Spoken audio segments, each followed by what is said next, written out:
نقف ترحما على شهداء فلسطين ومساءلتهم دائمة لمراكز القرار السياسي والاقتصادي.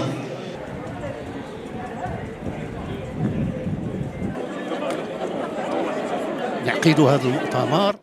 والجمعية تراهن على الاستمرار في أداء الدور الذي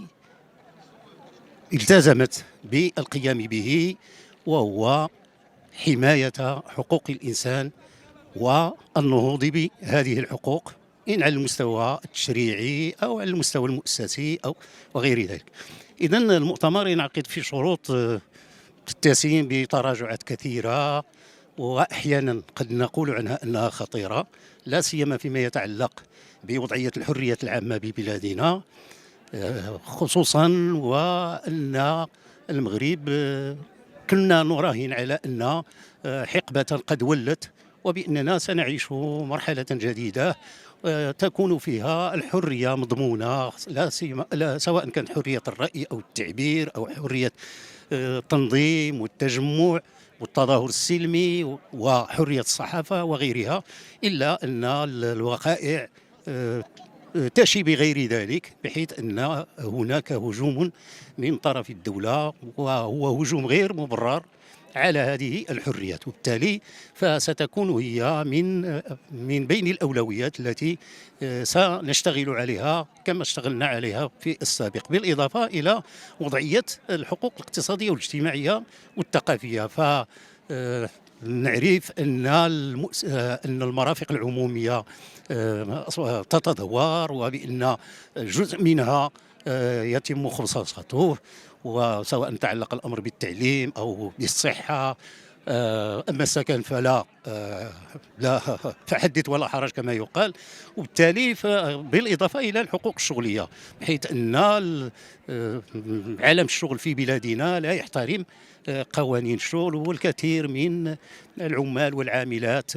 يعانون الأمرين من عدم احترامها.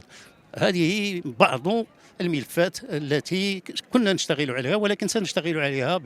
بقوة وبجهد أكبر. الصادقة واللحن الجميل للثنائي الشاعر.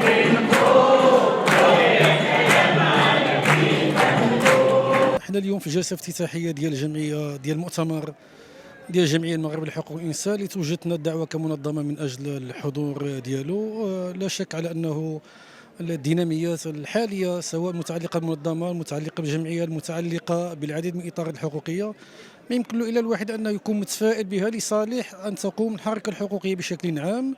وإطاراتها التاريخية بشكل خاص بمهامها الحقوقية في الدفع بعجلة الإصلاح، في الدفع بعجلة الكون القضايا اليوم اللي مطروحه هذه الساعه واللي مرتبطه بحقوق الانسان،